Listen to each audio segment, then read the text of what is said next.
right, getting in breaking input staying on this news story. This as BJP leader Annamalai has hit out at M.K. Stalin, saying that Stalin has to understand that Hinduism is a way of life and Pongal from time immemorial is a way of life too, and that it should be considered as a festival that belongs to India and cannot just be reduced to being part of the Dravidian culture. But let's also listen in to what Annamalai had to say in that conversation he had with CNN News 18's Anindya Banerjee. Mr. Stalin has said that it's not a Pongal is not a Hindu festival. It's not a. There's no religion in it. Is it true? Sir, anybody who sees a Pongal where we celebrate in Pongal, all the Panchabhutas, the fire, water, air, sand, if all the Panchabhutas we celebrate. And Stalin has to understand Hindu is a way of life and Pongal from time immemorial is a way of life.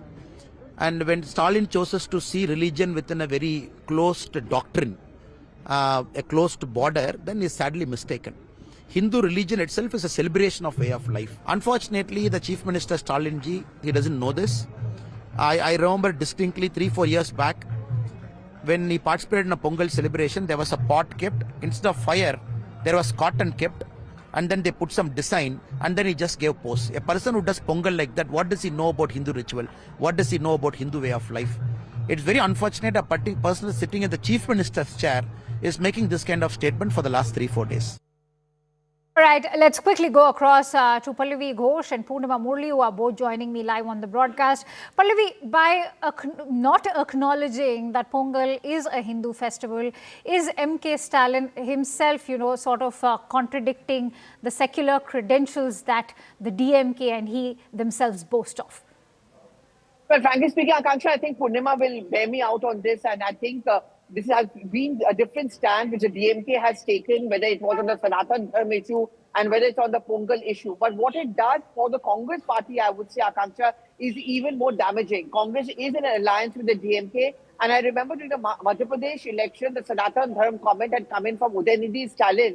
And at that point of time, Kamal Nath, who was the face of the Congress in MP, had suggested that let's not have an India bloc meeting or a rally in Bhopal, because with Udaynidhi Stalin or even M.K. Stalin on the same stage as us, after his Sanatan Dharma comment, it is going to boomerang on the Congress party. The Congress has always faced black for the BJP for being an anti-Hindu party. And this comment coming in from one of their alliance and also the long-standing silence of the Congress party on this, its obvious discomfort also where the national political playout is going to make it very, very difficult for the Congress party's game for the power play as far as moving out of Tamil Nadu is concerned. I mean, many of the Congress leaders who belong to North India, for that matter, who are from UP, who are from Madhya Pradesh, would not be very comfortable with this statement coming in from one of their own allies.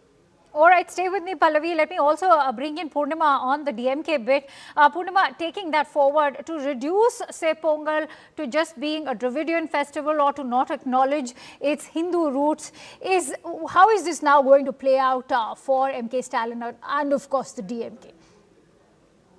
Well, politics over Pongal festival continues to escalate. We've seen war of words being exchanged between the DMK as well as the BJP. While Stalin's message to DMK cadre is this, that Pongal is beyond caste, creed and religion, and it is to unite people and not divide the people in the name of religion. The BJP has now hit back. Annamalai also now saying that Annamalai in hitting out, saying that it's the DMK that's trying to make such a statement, and we are all united, and the BJP is not the one that's dividing the country. So Annamalai also now goes on to talk about how he makes his allegation that the DMK is corrupt and that the people of Tamil Nadu will teach the DMK a befitting lesson in the 2026 state assembly polls. But politics over Pongal festival escalates in the state ahead of the 2026 state assembly polls. Right, and it's not just Pongal, because remember the Parasakti team was also very much part of the celebrations here in the national capital, on which I'd like to quickly bring in Pallavi. Pallavi, we are seeing a host of southern movies, in fact Yash, Parasakti and of course Vijay's film also now come at that intersection of politics meeting culture, and that now brewing up fresh controversy just ahead of the Tamil Nadu elections. Well, I mean, cinema and southern politics have always had a very, very close relationship. So one is not too surprised that as we look for the battle for Tamil Nadu, it's again the movies which have now become a point of tug of war between the political parties. And I would find very interesting the reactions coming in from the Congress party. I mean, on the day when Rahul Gandhi was in Tamil Nadu yesterday, one of the first posts he put out, and not only that, he pinned the post where he came out in full support of Jananayagan and also of actor Vijay, and saying that this shows the arbitrary nature of the INB ministry of the central government, where they are not allowing his movie to be released. In stark contrast is, of course, the Parashakti team being there and Murugan's residence where the Pongal ceremony was taking place, in which the Prime Minister is present there. And the insinuation coming in from Manikam Tagore and the Congress party is that Parashakti has got the go-ahead only because, they were hobnobbing with the Prime Minister, they're hobnobbing with the BJP, and the movie is also believed to be anti-Congress. So the movie has now become a kind of a tug of war. It can become the benchmark for trying to change the political combinations or coalitions in the state as well. All right, let me quickly go across to Purnima also when it comes to, say, the political undertones of Pongal this year, particularly when Prime Minister Modi himself is saying that it's not just a festival for the Tamil community, it's in fact a global festival. How is that now going to work out, say, for the politics in Tamil Nadu when he's in fact disassociated Pongal with, say, just the Tamil community? He's saying that it's a festival that's not just celebrated in the country, but across the globe. Purnima.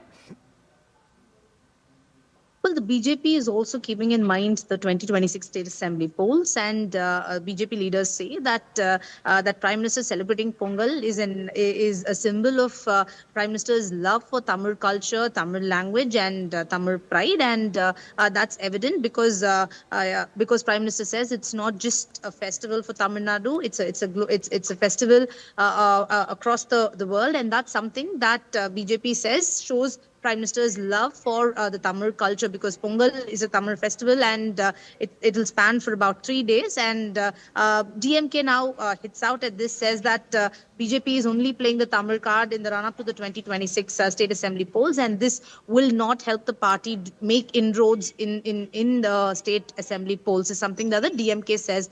Playing the Tamil card ahead of the elections may not help the BJP and its alliance partner, the AIADMK, is the word coming in from the DMK. Absolutely. In fact, Prime Minister also lauded the Tamil culture, spoke about the long legacy and the civilizational history behind it. But we'll have to see how that actually plays up during the election time. But many thanks to you, Purnima and Pallavi, for bringing in all those insights on that news story. Shifting focus